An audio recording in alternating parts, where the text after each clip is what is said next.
Bienvenue et merci de nous rejoindre sur ce plateau de la chaîne du Bassin du Congo et merci de votre fidélité à cette édition hebdomadaire de 24 heures sur 7. Dans ce journal, nous reviendrons sur les épreuves écrites du baccalauréat général à session de juillet 2020, mais également sur les obsèques du patriarche, l'artiste musicien Nganga Edo. Voilà pour l'essentiel de ce journal. Ouvrons donc cette édition en disant que du poisson avarié saisi dans les entrepôts ici à Brazzaville par les agents de la répression de la fraude commerciale. Il s'agit en effet de 320 cartons de poissons impropres à la consommation, représentant 9 tonnes qui a été d'ailleurs incinérées au site de Lifula en présence du président des consommateurs. Le point dans ce reportage. 320 cartons de poissons, soit 9 tonnes, c'est le lot des produits impropres à la consommation saisis que la Direction générale de la concurrence et de la répression des fraudes commerciales a incinéré ce lundi au site de Lifula, à quelques encablures du district d'Igné dans le pôle. Au total, 3 feux ont été allumés pour mener à bien cette opération. Parmi ces poissons saisis, il y a de la sardinelle, de la girelle et du chinchard dont les cartons varient entre 20, 25 et 45 kilos. Malunga Malunga, président de l'association des consommateurs, explique son implication dans cette opération et lance un appel à l'endroit des consommateurs. Vous savez très bien que le policier de la consommation, c'est le consommateur lui-même. Donc aujourd'hui, ce que nous demandons au ministre d'État, c'est de donner les instructions aux directions départementales, parce que là-bas, de travailler avec les associations des consommateurs. Parce que là-bas également, il y a des buffets avariés. Ils doivent impliquer les associations des consommateurs dans la destruction des produits avariés. Nous, on fait le relais, parce qu'aujourd'hui, le consommateur, quand il constate qu'il y a un produit avarié, il peut joindre directement le ministère du Commerce ou appeler l'association des consommateurs pour informer automatiquement. Le directeur de la concurrence a quant à lui martelé sur ce phénomène qui devient de plus en plus récurrent à Brazzaville. Grâce à la veille commerciale rendue permanente par l'autorité de M. le ministre d'État depuis le 31 mars 2020, par la circulaire 86, nous sommes omniprésents dans les entrepôts frigorifiques, dans les entrepôts de produits alimentaires secs, simplement parce que ces produits ont subi le phénomène de congélation, décongélation et récongélation. À quel niveau cela se trouve? Voilà l'énigme. Voilà la question qu'on se pose aujourd'hui. Au moins, c'est en direction des principaux importateurs grossistes. Il y a des cas de figure que nous avons décelés que c'est depuis les fournisseurs qui parfois se permettent, dans des cartons, d'introduire une partie des bons produits et une autre partie des mauvais produits. Il y a également que dans la chaîne de distribution entre Pointe-Noire et Brazzaville, l'ensemble, la quasi-totalité des opérateurs économiques de ces secteurs d'activité n'ont pas encore réuni les conditions permissibles qui permettraient, par exemple, que ces produits-ci soient transportés dans des véhicules appropriés, c'est-à-dire des véhicules frigorifiques. Désormais, pour chaque incinération, l'autorité du pôle devrait participer, d'où la présence du secrétaire général du district d'Igné sur le terrain.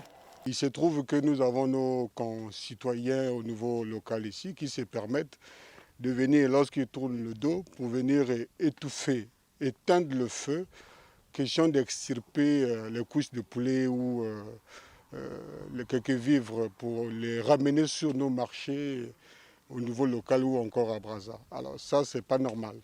D'où nous avons pensé, lorsque nous avons été informés de cela, on avait demandé à monsieur le directeur qui est là à ma droite, que chaque fois que vous descendez pour de telles activités, il faut que vous associez, vous impliquez pleinement les autorités locales. Comme ça, nous viendrons avec la force publique qui doit veiller à ce que la dernière couche de poulet soit incinérée. Les sanctions sont prévues pour tout commerçant qui procéderait à la vente des produits impropres à la consommation. Selon la loi commerciale, les amendes varient entre 50 000 et 100 millions de francs CFA. Ici est de noter que cette direction devient de plus en plus dynamique grâce aux moyens roulants mis à leur disposition par le ministère du Commerce et des Approvisionnements, ce afin de mettre fin à la fraude commerciale. Et puis, les Brazzavillois ont repris avec les loisirs après près de 2 mois de privation du fait de la pandémie du nouveau coronavirus. Voyons l'ambiance qui règne pendant le week-end au site des Cataractes. Nous sommes là au sud de Brazzaville avec Michael Massomba et Vincent de Paul Koubemba.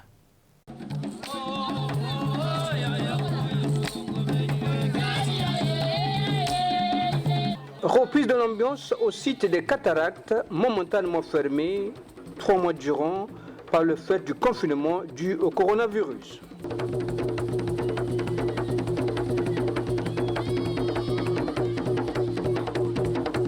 Ces images des enfants accompagnés de leurs parents passer un week-end par ici, on en avait perdu d'habitude.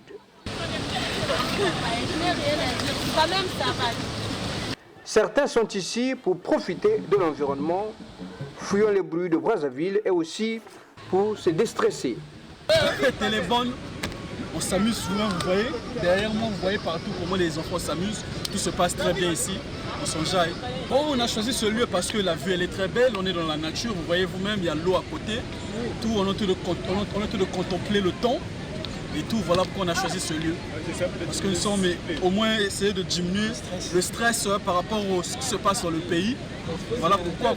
Oh, mais la liberté, ça va, ça se passe bien, ça nous plaît aussi. Mais le problème est que c'est le couvre-feu. Le couvre-feu à 22h, ça n'arrange pas certaines personnes. C'est un peu ça. Aujourd'hui, c'est un week-end. On aimerait bien passer assez du temps avec plusieurs personnes. Il y a ceux qui viennent à 17h, 18h, mais après se séparer avant 22h. Ça n'arrange pas les choses, parfois chez d'autres personnes. Ce n'est pas encore le pire de l'ambiance, mais petit à petit, l'ambiance reprend des droits ici. Après 2 mois, les gens semblent s'adapter petit à petit. Donc, nous ne sommes pas à une vitesse croisière comme avant, mais nous sommes en train de remarquer petit à petit l'engouement commence un tout petit peu à revenir. Mais on ne peut pas avoir un débordement de 50. On essaie un tout petit peu de tasser le nombre en 20, 15 pour ce qui est chaud, excursion, détente et une vie familiale qui veut passer un peu la symbiose. Seulement, dans cette ambiance retrouvée, beaucoup semblent oublier que le coronavirus est toujours là. Les mesures barrières ne sont pas respectées par certains. La reprise des activités dans ce site touristique devait avoir un regard des responsables pour éviter des contaminations au Covid-19.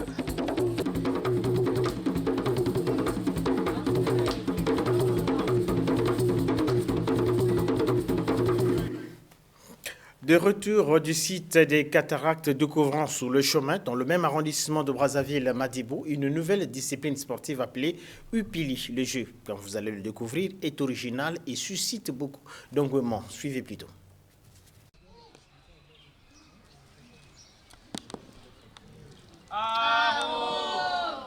Ce n'est pas du tennis ni du golf, mais plutôt du Upili, entendu par là, humanitaire Piali Soussou. Ce sport made in Congo est une invention de Bonaventure Massengo, pasteur à la retraite de l'église évangélique du Congo. Upili est un sport qui se pratique à l'aide de clubs appelés cannes, instruments qui servent à projeter les boules dans différentes zones de l'aire de jeu. Bref, tout part du guirlande volcanique avec 3 essais tels que l'explique son géniteur. On ne fera pas la balle, il faut avoir des pieds joints comme ça. Vous placez la main comme ça là. Tu regardes là-bas la direction. Après. Voilà. Ça, c'est une bonne balle. Donc, vous frappez une fois. Deuxième fois, si ça rentre, c'est bon. Vous savez que nous sommes des créatures de Dieu. Dieu, quand il donne des possibilités, des dons, il y a les dons d'ordre créationnel et puis les dons spirituels. Donc le Seigneur, par sa grâce, m'a donné les dons d'ordre créationnel, c'est-à-dire un esprit inventif. C'est ça qui m'a permis de faire ce nouveau sport-là. C'était en date de dimanche 17 septembre 2006 que j'avais reçu cette révélation. Au Yupli, le match dure 15 à 20 minutes et il faut une concentration pour vaincre son adversaire. La preuve, pendant le match, les joueurs doivent observer un silence absolu. C'est un sport qui demande beaucoup de calme, beaucoup de concentration. Et moi, généralement, avec tous les problèmes que nous vivons dans la société, au lieu d'aller faire le yoga, je préfère venir ici faire ce sport. Et c'est devenu une passion pour moi pour tous les dimanches. C'est un sport bien pour moi parce que je me suis fait distraire et je trouvais que c'est un sport qui joue un rôle très important dans l'organisme humain, dans le cadre de la santé. Yupli est une discipline qui vient insuffler un nouveau dynamisme dans le domaine du sport sur le plan moral, comportemental, social et spirituel, à en croire Bonaventure Masengo. Aussi, les effets bénéfiques du Yupli sont d'ordre physique et psychique. La balle est désormais dans le camp du ministère des Sports pour favoriser l'éclosion de cette nouvelle discipline sportive et d'en assurer sa vulgarisation à travers le pays, mais aussi à travers le monde. Ici, dans le 8e arrondissement Madibou, la petite Nasha Masengo, âgée de 12 ans, joueuse de Yupli, a profité de notre caméra pour livrer un spectacle de gymnastique aérobique. Ce pour des besoins d'un encadrement et d'un soutien financier afin de développer son talent. En cette période de crise sanitaire de la pandémie du nouveau coronavirus, mesures barrières obligent, avant et après le jeu, les joueurs de Yupli procèdent au lavement des mains, question de lutter contre cet ennemi invisible. Ils étaient 83 489 élèves candidats au baccalauréat général repartis dans 261 centres à travers tout le territoire du pays. Et comme à l'accoutumée, pour se rendre compte de l'effectivité de cet examen d'État, le ministre de l'enseignement primaire, secondaire et de l'alphabétisation, qui accompagnait d'ailleurs son homologue de la jeunesse, a visité quelques centres ici à Brazzaville. 1, 2, 3, top. C'est parti pour le bac, session de juillet 2020. Et c'est par les épreuves de mathématiques que les élèves ont ouvert les hostilités. Le coup d'envoi officiel a été donné par les ministres de l'enseignement primaire, secondaire et de l'alphabétisation et celle de la jeunesse et de l'éducation civique, lesquels étaient accompagnés d'une forte délégation composée de parlementaires, du préfet et du maire de Brazzaville, ainsi que d'autres corps constitués nationaux. Exhortation et encouragement d'usage envers ces élèves qui n'y croyaient presque plus au vu de la manière dont les enseignements avaient été dispensés à cause de la Covid-19. Pourtant, ces candidats sont confiants et sereins. Je me suis préparé pour ça durant toute l'année, donc je peux dire que je suis prêt. Oui, c'est la première fois. Et j'espère aussi la dernière. Visite de quelques salles d'examen par la délégation qui s'est agrandie de la présence de la représentante de l'UNESCO pour les deux Congos avant de terminer par le centre de contrôle antifraude. Après le lycée de la Révolution, le cap est mis vers le lycée Chaminade. Sur place, rien à signaler. Les candidats sont déjà dans leur sujet de mathématiques. La délégation s'adonne au même rituel, visite des salles d'examen et de la salle de contrôle technique. Anatole Koliné-Makosso et Destiné Hermela Doukaga apprécient ici le bac QV 2020. Nous pourrons être fiers, à titre personnel, d'avoir affronté la pandémie à Covid-19. Cette pandémie qui a terrorisé, qui a traumatisé tout le monde. Mais ces élèves qui tenaient à leurs études ont bravé la pandémie. Et ils ont poursuivi leurs études même au-delà du calendrier scolaire, qui aurait pu faire le 30 juin. Les voilà encore en plein cours. Et nous sommes en pleine saison sèche. S'il y a donc un avantage à tirer, c'est la capacité de résilience de nos enfants et leur capacité à faire face aux difficultés. Nous voulons simplement rassurer les candidats qu'ils continuent, les examens se passent dans les bonnes conditions, qu'ils restent concentrés à leur examen de baccalauréat qui va leur ouvrir de nouvelles perspectives pour l'avenir. Pour les candidats n'ayant pas retrouvé leur centre d'examen, des dispositions ont été prises. Ceux qui ne retrouvent pas leur nom à la dernière minute, ce sont ceux qui passent par des artifices frauduleux. Puisqu'il faut donner la chance à tout le monde, ne donner de prétexte à personne, les cadres du ministère ont travaillé toute la nuit jusqu'à 5 h du matin pour constituer un centre d'examen supplémentaire dans lequel nous avons mis tous ces élèves qui se disaient avoir oublié, qui prétendaient n'avoir pas retrouvé leur centre d'examen. Voilà. Et à Pointe-Noire, l'instruction a été donnée pour que ces élèves transhumants de Tchambazassi puisse composer au lycée Jean-Baptiste Atilotard de Tchambazassi. Pour cette session 2020, 83 489 candidats prennent part au baccalauréat, repartis dans 261 centres d'examen sur l'ensemble du territoire. Les centres de Cabinda et Luanda, ainsi que les autres centres consulaires, débuteront les épreuves du bac à une date ultérieure, après réouverture des frontières. Le coronavirus sévit encore. Et comme l'oblige le contexte actuel marqué, comme vous le savez, par la pandémie du nouveau coronavirus, toutes les dispositions ont été prises par le gouvernement de la République pour éviter la contamination dans le milieu des candidats. Suivez ce reportage, Evra Ranti Kasumba et Henri Mavamba.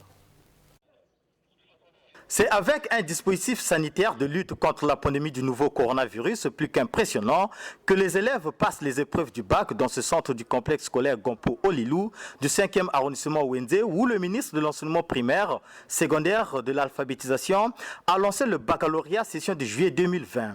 À l'entrée de ce centre d'examen, des caméras thermiques sont installées pour prélever la température de chaque individu.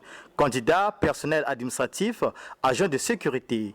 Tout le monde ici est soumis à l'exercice. Le dispositif a été mis là pour filtrer le nombre des élèves qui devraient rentrer. Si on constate qu'il y a parmi les élèves qui sont en train de rentrer une température plus élevée, donc à partir de 39-40, ici la température s'affiche déjà en rouge. Et la caméra a un bip sonore qui vous signale, attention, il y a une personne qui a une température plus élevée.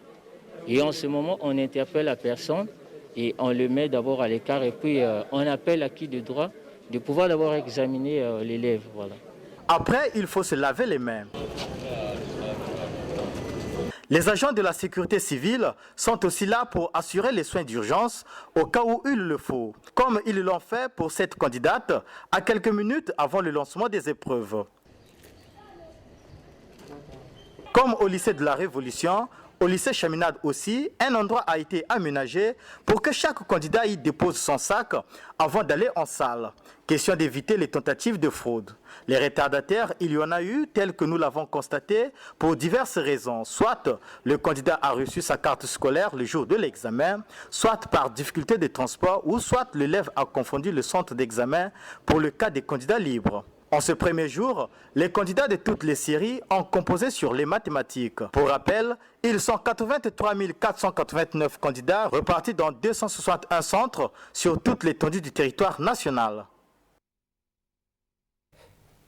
Des jeunes qui évoluent dans l'informel ont saisi cette opportunité de l'organisation du baccalauréat général pour se faire de l'argent en faisant garder les sacs et autres objets des candidats qui n'étaient pas d'ailleurs acceptés dans les salles d'examen. Ceci moyennant pécule, comme vous allez le voir dans ce reportage de Donald de Goma et Chanel Kifoni. C'est une initiative qui est née de la publication d'une note ministérielle interdisant l'entrée dans les salles d'examen des sacs, téléphones et autres objets. Le jeune Glad Mignon ne s'est donc pas empêché de bondir sur l'occasion.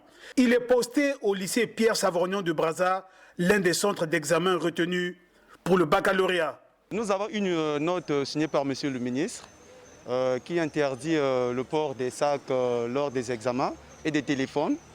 Ceux qui se sont entêtés, ils déposent des sacs moyennant 100 francs, on leur remet un ticket. Et puis à la sortie, ils nous remettent le ticket, nous aussi on leur rend les sacs. Au centre du CEG Nganga Edouard, Lionel Iloubaki est déjà en place. Quand tu as un dépôt, on leur enregistre. Et il y a un talent qu'on leur remet. Et il y a aussi un papier que nous sommes en train d'enregistrer, nous et prénoms, et ce qui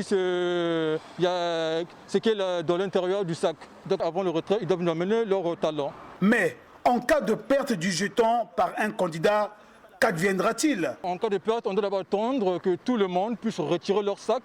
Et s'il y a un qui est... Bon, par rapport à s'il y a d'absence, et puis on compte l'effectif, et puis on regarde, on leur remet leur sac. Quelques candidats surpris ici apprécient l'initiative et parlent de la garantie. C'est une bonne initiative, voilà pourquoi nous sommes venus déposer ça. Tu n'as pas peur que ça puisse se perdre? Non, il n'y a rien. On a confiance. On vous a donné quelle garantie? Quelle garantie? On nous a donné le reçu. Il y a les tickets. C'est là le reçu. Et puisque ces objets sont interdits, pourquoi vous venez avec? Ah, mais au cas où quand tu vas sortir, il peut arriver quelque chose. Bon, on ne souhaite pas, mais il fallait que ça reste comme ça. Tu emmènes le téléphone, tu peux rentrer à l'école, tu laisses dehors. On a confiance vraiment. Bonne idée pour les élèves, pour aider, pour garder le téléphone, tout. Je n'ai pas trouvé mon nom ici à l'établissement. Je suis reparti à la maison pour prendre le téléphone, pour appeler mon prof, pour m'indiquer, aller pour retrouver ma salle. Tous les moyens sont bons pour se faire les poches en cette période d'examen, à condition bien évidemment qu'ils soient efficaces. Parlons toujours du baccalauréat général, disant que bon nombre des candidats n'ont pas trouvé leur nom dans les centres où ils ont eu à faire l'examen. C'est le cas à Kintélé, dans le département du Poul, où malgré le fait d'avoir fait confiance aux marchands d'illusions, le ministre de l'enseignement en primaire, secondaire et de l'alphabétisation les a rassurés tout de même qu'au plan administratif, qu'il n'y aurait pas de soucis. Je disais tout à l'heure que bon nombre des candidats n'ont pas trouvé leur nom dans les centres où ils ont eu à faire l'examen. C'est le cas à Kintélé, dans le département du Poul, où malgré le fait d'avoir fait confiance aux marchands d'illusions, le ministre Collinet les a rassurés qu'au plan administratif, qu'il n'y aurait pas de soucis. Le ministère de l'enseignement primaire, secondaire et de l'alphabétisation s'emploie à réussir son pari, celui de l'organisation des examens d'État, QV 2020, malgré le contexte marqué par la pandémie du nouveau coronavirus. Toutefois, dans cette marche vers la réussite, un phénomène qualifié de récurrent et déploré par le ministre Anatole Collinet Makosso, celui des élèves ou candidats qui se font avoir par des marchands d'illusions, à qui ils font remettre leur dossier pour se faire inscrire dans des localités autres que celui de leur inscription. C'est le cas ici, à Kintélé, dans le département du Poul, où le ministre a été surpris par le surpeuplement des salles de classe, avec plus de 25 candidats. Les centres de Kintélé sont très surpeuplés, parce que vous avez eu des compatriotes qui ont pris les dossiers des enfants et qui ne les ont pas inscrits. Et à la dernière minute, il nous faut trouver des solutions pour ces enfants. Et on était obligé, au lieu de les envoyer loin, on était obligé de les mettre à Kintélé. Et ça fait que les chefs de centre se retrouvent parfois débordés. Et vous avez vu des salles qui sont comme des salles ordinaires, comme des classes ordinaires, avec plus de 25 élèves tels que nous avons prévu dans toutes les salles d'examen. Mais au plan administratif, il n'y a aucun problème. Ces élèves qui devraient être des élèves égarés, ces élèves qui ne devraient pas passer l'examen dans le pool, mais qui, par des artifices frauduleux, se sont retrouvés dans le pool, on crée des conditions pour qu'ils composent, on les fait composer au bénéfice du doute, et l'État doit s'arranger à sécuriser ces copies, à les évaluer et à réparer le préjudice que subit l'État dans ces conditions. Toutefois, certains parents d'élèves dont les enfants font l'examen dans des centres où ils n'ont pas été inscrits au préalable émettent des inquiétudes quant à la prise en compte de leurs copies. Restons toujours dans le département du Poul et notamment à Kinkala cette fois-ci où le transport interurbain entre Brazzaville et Kinkala est au ralenti. La raison, les transporteurs menacent d'entrer en grève si la question non seulement des tracasseries policières à l'entrée de Kinkala n'est pas réglée, mais aussi du nombre des passagers. Vincent de Paul Koubemba, Michael Massomba. Nous sommes à la gare routière de Kinkala. Il est 9h passées. C'est le désert total. Pas de bus et véhicules qui desservent Brazzaville et inversement. Les passagers à destination de Brazzaville peinent à se déplacer. Je suis arrivé ici depuis 7 heures et il n'y a pas de bus. Je reviens de Matumbo, donc je suis venu attendre le bus pour aller à Brazzaville. Il se trouve qu'ici, il n'y a pas de bus. Donc, au niveau de Kinkala, ce matin, je n'ai pas l'information que les bus ne vont pas travailler. À en croire certaines personnes, les transporteurs menacent d'entrer en grève à cause des tracasseries policières, mais aussi et surtout à cause de ce bouchon situé à l'entrée de Kinkala. Kinkala n'a pas de transport urbain, de transport public. Il n'y a que des particuliers qui nous transportent. Bon, ils ont exigé 3 personnes dans une voiture comme ça. 3 personnes, ça fait 3 000 francs. En partant d'ici, ils payent 1 000 francs le parking. Ils payent la mairie 1 000 francs. Bon, arrivé à Makumbu, il doit payer, qu'ils sont en règle ou pas, il doit payer 2 000 francs au poste de Makumbu. Le payage 500, ça fait combien? 3 500, mais il se déplace avec 3 000 francs. Mais alors qu'il paye 3 500, le carburant, les outils de matériel, il ne gagne rien. Donc il tourne à perte. Donc ils sont obligés d'arrêter de travailler. Et depuis le matin que je suis arrivé ici. Bon, ils disent, je vois, les gens sont en grève, mais pour aller à Brazzaville, il faut payer 1500, à part le colis. En cette journée de 21 juillet 2020, le transport était un véritable casse-tête, une situation qui est bien connue des autorités départementales. Nous avons tendu notre micro au préfet. Les transporteurs estiment que les mesures barrières sont défavorables pour eux. Il leur a été imposé le nombre de passagers dans leurs véhicules et ils pensent qu'ils sont défavorisés. Et pour ce faire, ils envisagent d'augmenter le tarif entre Brazzaville et Kinkala. On le leur a dissuadé parce que chacun de nous doit faire un effort, doit faire un sacrifice pour qu'on puisse contrer la pandémie Covid-19. Bon, il n'est pas question que vous puissiez faire peser sur les populations, tout le sacrifice que chacun de nous devait faire. Et donc, face à cela, puisqu'ils estiment qu'à Brazzaville, leurs collègues compensent la perte en faisant les demi-terrains, et entre Brazzaville et Kinkala, on ne peut pas faire des demi-terrains, ils veulent augmenter. Bon, devant notre réticence, ils ont donc arrêté le trafic à partir de la gare routière de l'Amitié. Le trajet de Brazzaville à Kinkala, 75 km, n'est plus bénéfique pour les transporteurs qui ne travaillent que pour les policiers et les gérants des parkings. Ils travaillent difficilement en quoi faisant. Donc ils exigent un passager doit avoir un colis au moins de 1000 francs. Comme ça, il prend 3 passagers, plus 3 colis de 1000 francs, ça fait 6000 francs. Au moins ça peut lui arranger. Donc, tel que celui-là, il m'a dit qu'il va partir. Mais il faut qu'il ait des passagers qui ont des colis.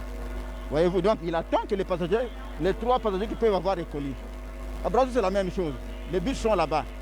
Si vous avez des colis, on vous transporte. Vous n'avez pas de colis, on ne vous transporte pas. Donc si ne trouve pas de passagers avec des colis, ils ne bougent pas. Donc c'est une grève qui est comme ça. C'est-à-dire, on règle ou pas, vous devez donner de l'argent. Et quand vous donnez, ils écrivent votre matriculation sur un cahier. Maintenant, ça c'est lorsque vous avez votre coffre fermé. Mais si vous avez un coffre ouvert, chargement Amazon, vous pouvez payer même 3 ou 4 000 francs. Pour compenser cette difficulté et éviter de pénaliser la population, ce passager fait des suggestions. Ce que l'autorité devait faire, ou bien prendre les bus de la STPI, les petits modèles là, envoyer à Kinkala. Mais sinon, avec les taxis là, limitation de place, ça ne répond pas. Moi, je suis passager, mais je mets à leur place. Voyez-vous, 3 personnes, 80 km avec des taxes inutiles, ça ne marche pas. Aux dernières nouvelles, les transporteurs desservant cette ligne, Brazzaville-Kinkala et inversement, auront une séance de travail avec les autorités départementales pour examiner la situation. Affaire à suivre. La structure est connue pour être parmi les meilleures dans la sous-région Afrique centrale, mais pas vraiment utilisée comme il se doit. Et le matériel acquis à prix d'or souffre de leur inactivité. Il s'agit du Bureau de contrôle des bâtiments et des travaux publics qui a été d'ailleurs visité par le ministre de l'économie en présence de Giscard Mango. Leur expertise est reconnue dans la sous-région. Le BCBTP, le Bureau de contrôle du bâtiment et des travaux publics, souffre quelquefois de la méconnaissance de ses espoirs par beaucoup. Le ministre de l'Entretien routier avait échangé sur le Bureau de contrôle avec le ministre d'État Gilbert Ondongo, qu'il est venu lui-même voir ce qui s'est fait. Dans la cour, du matériel qui fait la fierté ici, comme ce véhicule radar qui mesure des épaisseurs des couches de structure de chaussée. Hélas, faute de marché, ce matériel à grand rendement, acquis à prix d'or, est menacé de ruine, sans avoir pu assurer un efficient retour sur investissement. Son rôle de conseil de l'État en bâtiment et travaux publics n'étant toujours pas bien perçu par tous, l'entreprise exerce son activité dans une conjoncture très difficile. C'est là où le bas blesse. Gilbert Ondongo a donc voulu faire le Saint Thomas en visitant la structure et s'imprégner des réalités. Entre Obouya et au Koyo, entre Obuya et Owando. Et donc c'est ce qui a permis au gouvernement de dire qu'il faut réduire les charges de 50 tonnes entre Obuya et Owando. L'entreprise compte mettre au point un programme quadriennal pour positionner la structure comme ingénieur public avec un rayonnement régional et pourquoi pas international, pourvu qu'elle puisse savoir l'oreille attentive des pouvoirs publics.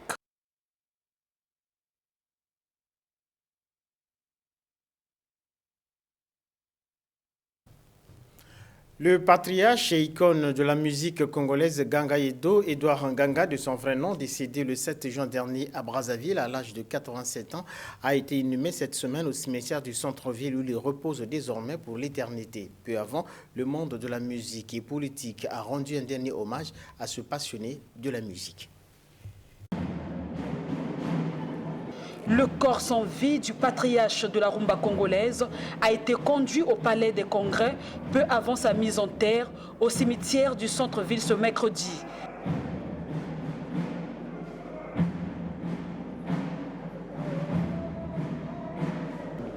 La République lui a rendu un dernier hommage ce mercredi devant le ministre d'État, ministre de l'Agriculture, Henri Njombo, représentant le chef de l'État en présence des membres du gouvernement, le ministre de la Culture de la République démocratique du Congo, l'ambassadeur de France au Congo et d'autres personnalités constituées des artistes et des proches.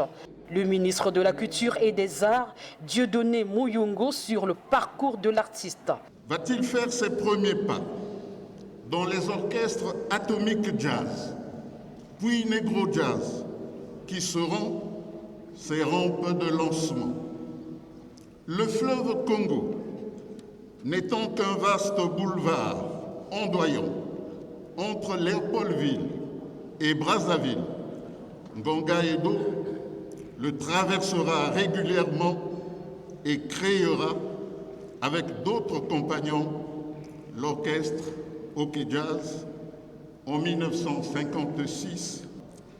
C'est au sein de ces deux grandes écoles de la musique, des deux rives du majestueux fleuve Congo, que le génie créateur de Ganga Edo va germer, éclore, bourgeonner, puis tutoyer les étoiles pour la grande jubilation des mélomanes, principalement au sein des Bantous de la capitale, dont il était devenu une véritable icône.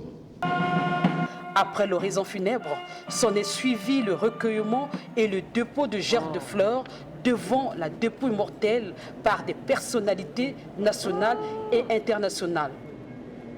Edo Nganga, c'est un trésor, une grande bibliothèque qui disparaît et le ministre de la Culture de la République démocratique du Congo garde de l'artiste de bons souvenirs. Là, c'est le dernier des Mohicans de la rumba congolaise de Dérive qui vient de partir. Et Edo Nganga, c'est l'illustration parfaite de l'adage qui dit toujours Brazza, Kinshasa et Zambo Kamoko. Lui est né à Kinshasa, mais il a fait sa musique et à Kinshasa et à Brazzaville. Ganga Edo, chanteur, compositeur, il s'illustra au sein du Negro Jazz de Franco à Kinshasa et contribuera à valoriser la scène brazzavilloise des années 1950 à 1970. Élevé commandeur dans l'ordre du mérite congolais par le chef de l'État le 15 août 2019, Ganga Edo était aussi sur le plan social chef du quartier Makazu dans le 7e arrondissement. La grande figure de la musique congolaise s'en est allée et laisse les Bantous de la capitale dans la continuité d'une nouvelle génération d'artistes.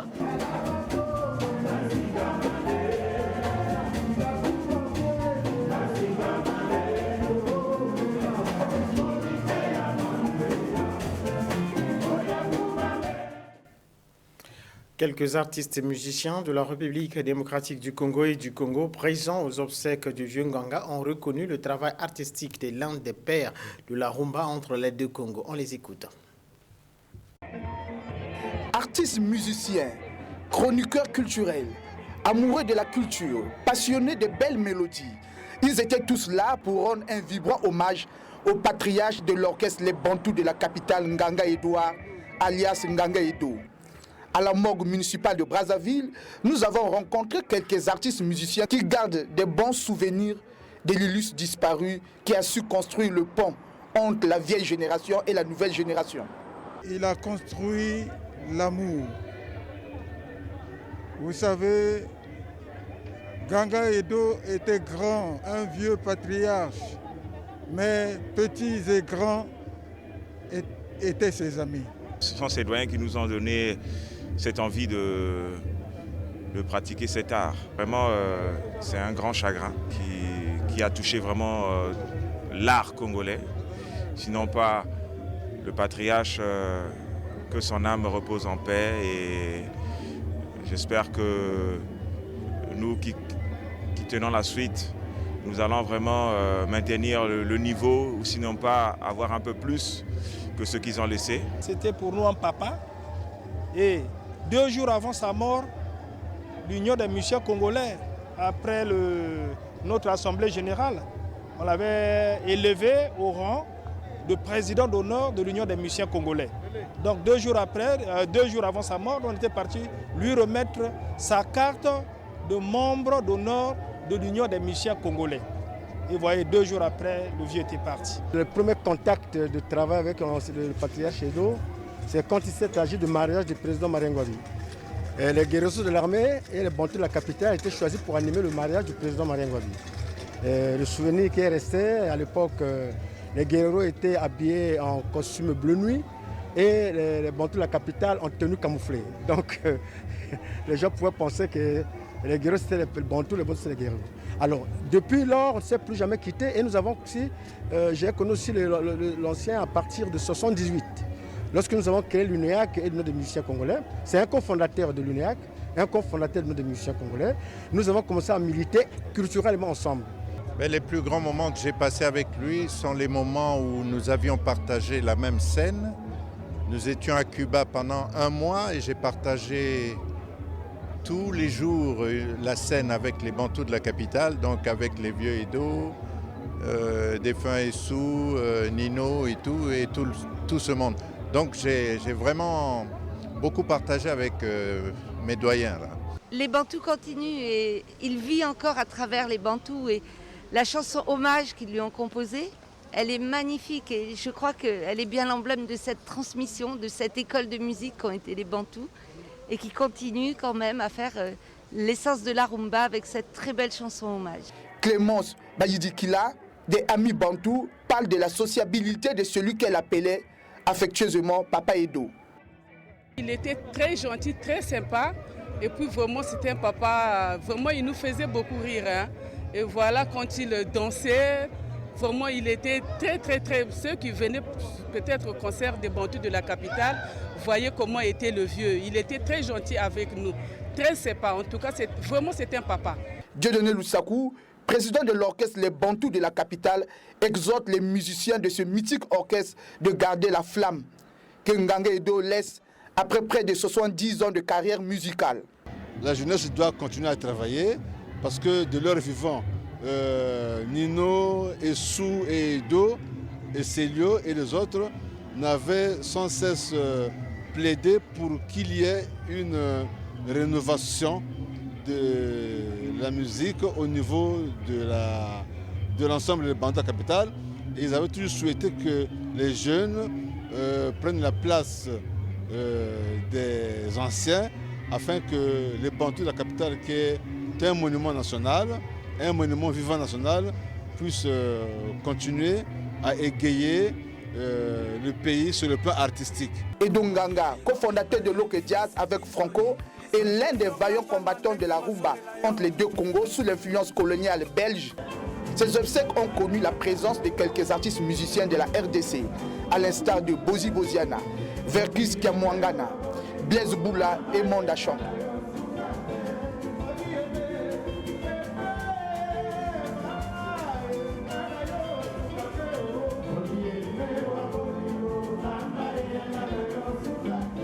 Par exemple la chanson Polo, Polo yaka yaka tobongisa likambo oyo. Mais c'était une chanson, c'est lui qui avait arrangé ça quoi. Ça, je ne peux pas oublier. Ouais, c'est avec une grande tristesse qu'on a appris, quand on a appris la nouvelle de la disparition de notre patriarche. Effectivement, c'est un des pères de la rumba congolaise qui aujourd'hui est réclamé comme patrimoine culturel au niveau du monde. Alors, moi, on était jeunes, nous sommes des enfants, mais au moins on retient de son existence en tant qu'artiste par la chanson Aimé wa Bolingo. C'est la chanson qu'on écoutait, mais on ne savait pas que c'était de lui. Nganga Edo, bien qu'absent physiquement, mais spirituellement, il reste immortel à travers ses œuvres comme Aimé wa Bolingo, qui reste un chef-d'œuvre. La Société Énergie électrique du Congo s'emploie à récupérer les compteurs défectueux chez ses clients pour les remplacer par de nouveaux. D'ailleurs, un échantillon de ces vieux compteurs à disque magnétique a été incinéré cette semaine en présence de Armand Nzanza. Depuis décembre 2019, la Direction générale de l'énergie électrique du Congo a lancé un système de géolocalisation des compteurs dans la ville capitale. L'opération connaît un succès sur le terrain. Cette opération consiste à récupérer chez les clients les anciens compteurs défectueux qui sont remplacés par des nouveaux compteurs dits électroniques. Des compteurs, pour la plupart, qui ont été tripotés par les clients et ne fonctionnent plus normalement. C'est pourquoi le directeur général de l'énergie électrique du Congo, Jean-Bruno Danga Adou, a procédé ce jeudi à la destruction d'un échantillon des vieux compteurs à disque magnétique pour leur inutilité. D'autres compteurs qui sont dans d'autres bâtiments, nous allons les apporter hors de la ville parce que ce sont des quantités énormes. Mais ici, symboliquement, nous allons les brûler pour montrer que ces compteurs ne sont plus utiles. Si un individu apparaît dans le quartier là-bas, cherchant à rançonner des clients pour dire que bon, si vous voulez rester au forfait, bon, donnez-moi quelque chose parce que sinon je vous place ce compteur-là. Ça, c'est de la magouille, c'est le raquettage. Et ne vous laissez pas bercer. Et tout doit se passer dans les agences, pas entre individus, dans la parcelle ou dans la rue. Même nos gars qui viennent pour l'inventaire poser des compteurs ont des documents officiels lors de missions qui les confient cette mission. L'œil caressé est à l'ère de la technologie. Et c'est ici, au laboratoire de l'entreprise, supervisé par 2 dames ingénieurs, que ces compteurs sont étalonnés. Mais avant leur expédition au Congo, ces compteurs passent d'abord sur un banc d'essai pour tester la fonctionnalité de chaque équipement. Le matériel qu'on est en train de poser chez les clients, les équipements de comptage, ce sont des équipements neufs, testés en usine et testés ici à l'entreprise. Que les gens ne vous racontent pas des bobards, que ça tourne trop vite. Quand ça tourne vite, ça veut dire que vous consommez beaucoup. Ce sont des appareils à induction. Ce sont des appareils à induction. On utilise la tension et le courant. Donc, comme le wattomètre et autres appareils. Donc, si ça tourne beaucoup, comme on dit, ça veut dire que vous consommez beaucoup. Si vous ne consommez rien, ça ne peut pas tourner. Donc voilà, ici, vous avez donc ces équipes, les différents compteurs qu'on est en train d'étalonner. Une fois étalonnés, on remarque que ça fonctionne normalement. Nous prenons l'index qui est marqué ici comme l'index de départ et nous posons le compteur chez les clients. Ces compteurs électroniques sont déjà opérationnels depuis des mois. Les clients devront s'habituer à cette nouvelle version de consommation d'électricité pour mettre fin au phénomène de délestage observé. Donc c'est une façon de vous édifier qu'on est en train de faire des efforts énormes pour amener de la qualité dans le pays. Et les gens doivent accepter les compteurs. Si on n'accepte pas les compteurs, le délestage restera éternel dans ce pays. Pour qu'on évite le délestage dans le pays, il nous faut absolument poser les compteurs sur chaque client. Et ça apprendra également aux gens de se discipliner, de consommer réellement l'électricité qu'ils ont besoin et non laisser des lampes allumées, des appareils branchés même si on n'est pas dans la maison. Le processus est lancé. Dans 2 ou 3 ans, il n'y aura plus la facturation forfaitaire. La facturation forfaitaire n'existe nulle part. Toutes les dispositions techniques sont en train d'être prises pour arrimer les clients à la modernité. On apprend aux gens comment quantifier la quantité d'énergie consommée à partir du compteur. Donc vous voyez qu'ici, il y a suffisamment de compteurs en attente. Au magasin de Pointe-Noire, c'est la même chose, vous trouverez ce stock-là. Les équipes techniques de l'énergie électrique du Congo sont à pied d'œuvre sur le terrain et l'opération pose-compteur électronique se poursuit normalement à Brazzaville. Dans un avenir proche, d'autres localités du pays seront elles aussi visitées pour la même cause. 9 membres du gouvernement de la République ont répondu aux préoccupations de 8 sénateurs lors des questions orales au gouvernement. Il s'agit des questions sur l'exploitation des mines de Mayoko, la production du pétrole dans la zone de la cuvette. Jusqu'à Mango. La société Sapro Mayoko n'est pas en cessation d'activité. Réponse de Pierre Auba, ministre des Mines et de la Géologie, à une question posée. À ma connaissance, la société Sapro Mayoko n'a jamais arrêté ses activités de production et de stockage du minéral de fer. Par contre, je reconnais que la société fait face à une difficulté de taille qui est celle de l'exploitation de sa production. La raison principale de cette difficulté est l'état d'effectuer les 2 ponts de Makabana qui ne permet pas le passage du train devant assurer l'évacuation du minéral de fer. Au total, 9 membres du gouvernement sont passés devant la barre du Sénat, dont le ministre des Hydrocarbures sur l'impact écologique des activités d'exploration pétrolière de PEPA dans la cuvette.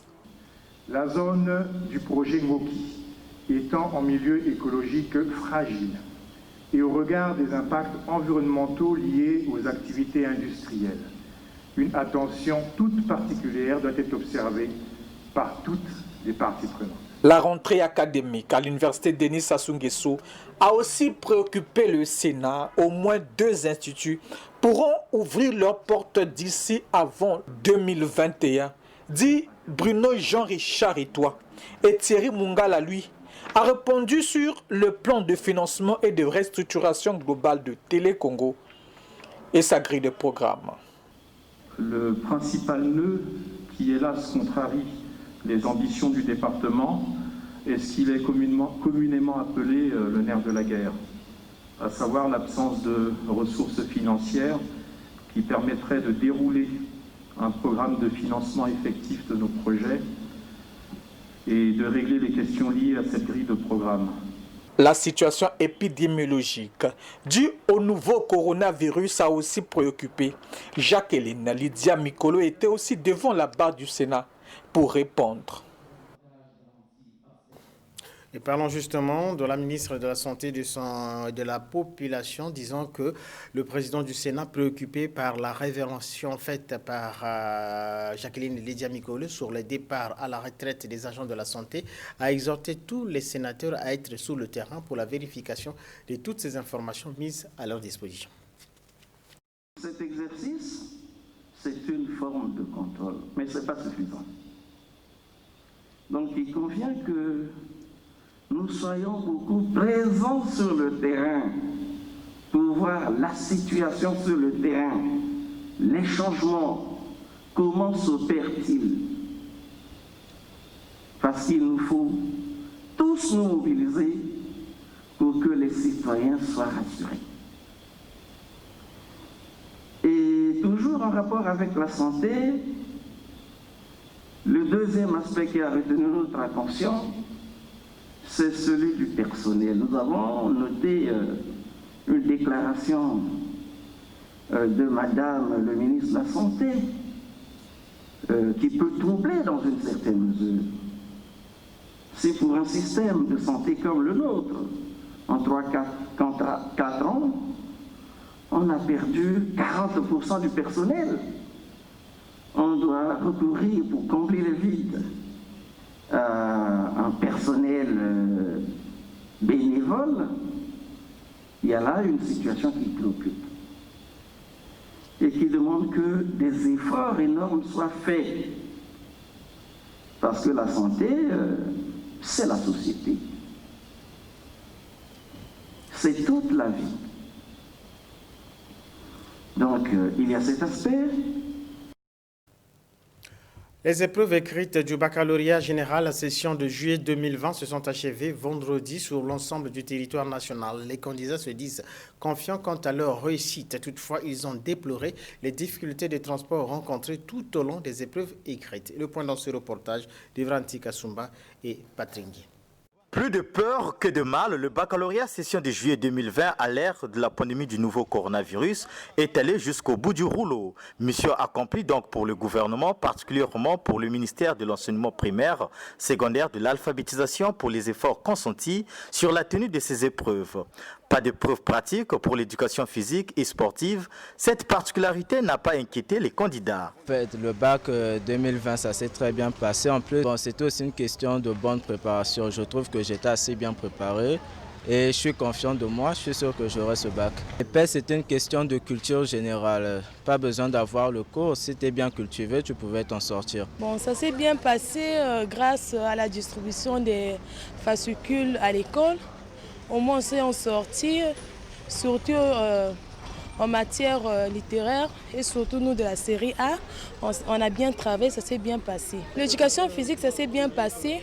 Tout ce qu'on avait lu et surtout qu'au premier trimestre, on faisait la pratique. Donc, ça nous apparaît en tout cas, c'était vraiment facile. Tu fais autre chose, c'est-à-dire la pratique à l'école et au bout de 2 semaines de l'examen, on te dit que non. Tu feras les pièces écrites. Bon, ça frustre un peu.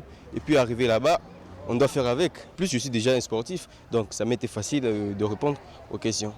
Si les sujets étaient abordables et que tout s'est bien passé, mais les candidats déplorent tout de même quelques difficultés rencontrées durant les 4 jours, notamment sur les transports. On mélangeait de l'argent avec les autres pour payer le taxi. Maintenant, en repartant, on repart souvent à pied. Pour ceux qui habitent très loin, ils doivent quitter à 4 heures. 4 heures, 5 heures pour espérer arriver à temps, 6 heures, 7 heures, avant le début des épreuves. Les difficultés de transport avec la maladie, la pandémie Covid-19, c'est vraiment un gros problème ici au Congo. Déjà, il faut sortir, dès qu'on commence ici à 8 heures, moi aussi vers le site Thomas là-bas, il y a toujours un grand embouteillage et puis problème de transport avec des contrôleurs, des chauffeurs qui font souvent des demi-terrains. Je suis obligé de sortir à 5 heures pour au moins arriver ici à 7 heures. Donc ça demande aussi une somme importante.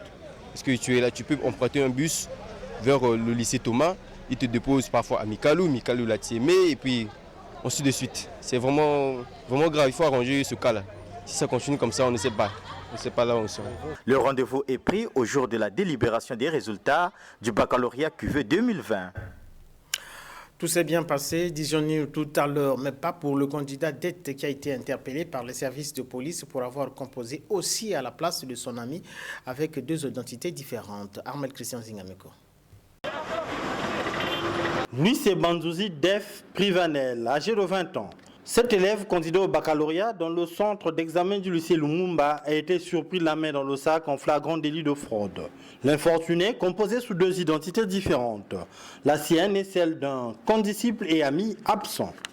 Mon ami m'avait proposé que je puisse faire la 2e matière à sa place. Comme s'il était déplacé, il allait arriver dans 1 heure. En fait, je n'avais pas l'idée de faire ça, mais comme c'est mon ami, on a grandi ensemble, j'avais pas le choix.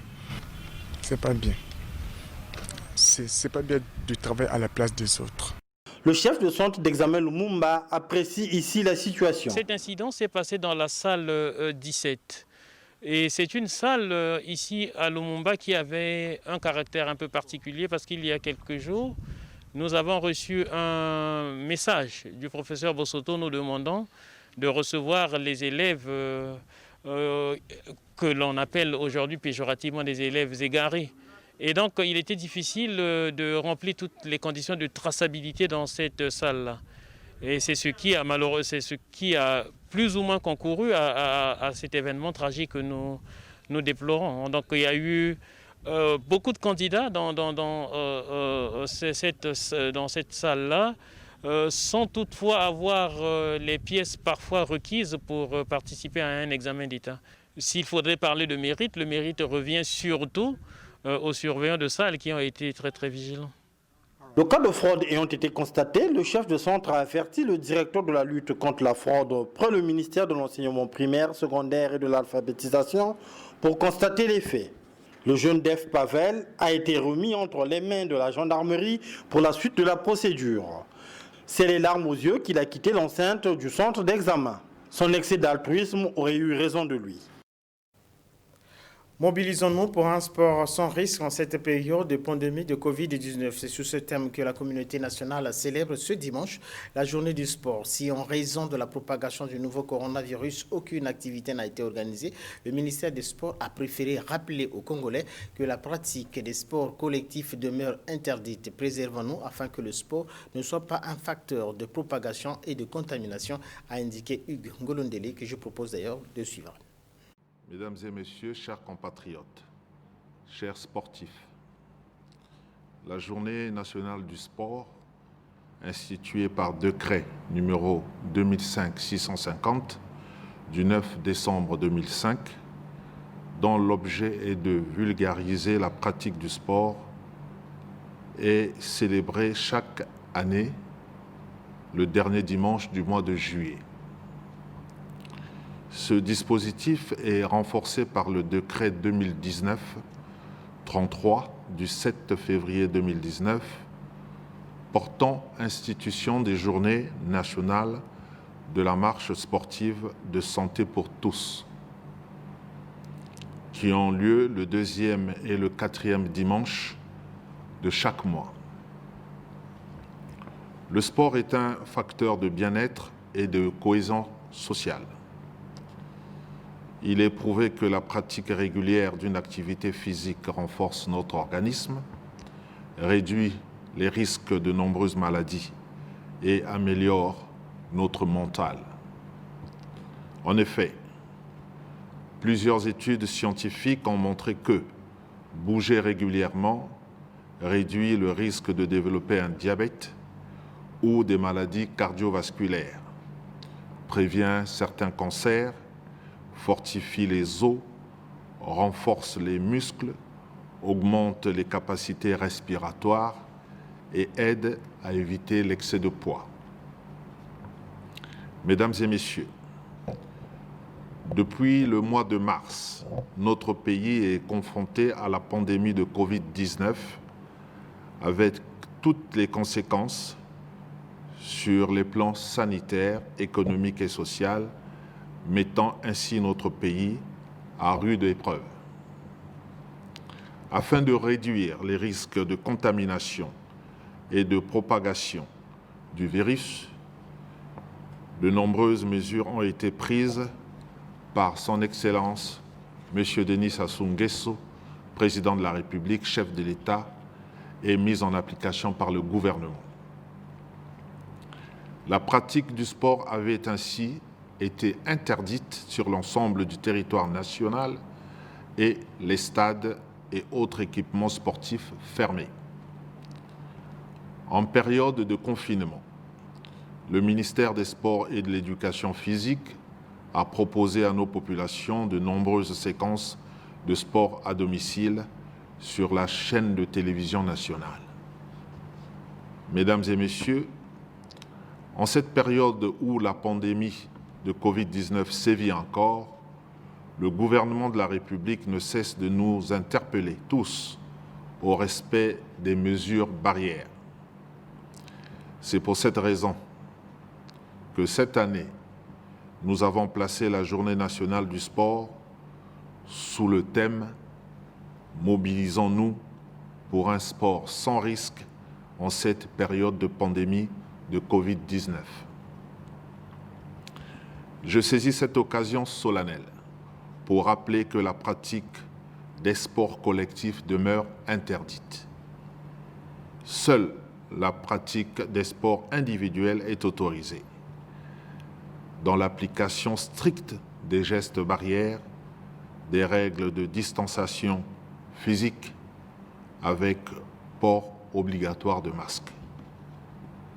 Les rassemblements à cet effet ne doivent pas dépasser 50 personnes. La santé est notre bien le plus précieux. Préservons-nous afin que le sport, facteur de bien-être, ne soit pas un facteur de propagation et de contamination de la Covid-19. Je vous remercie.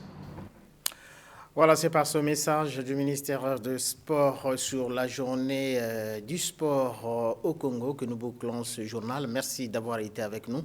Ce lundi, 14h, Théodore Balossa, 20h30, Christine Mathiona. Quant à moi, je vous retrouve le week-end prochain. Bon début de semaine à toutes et à tous.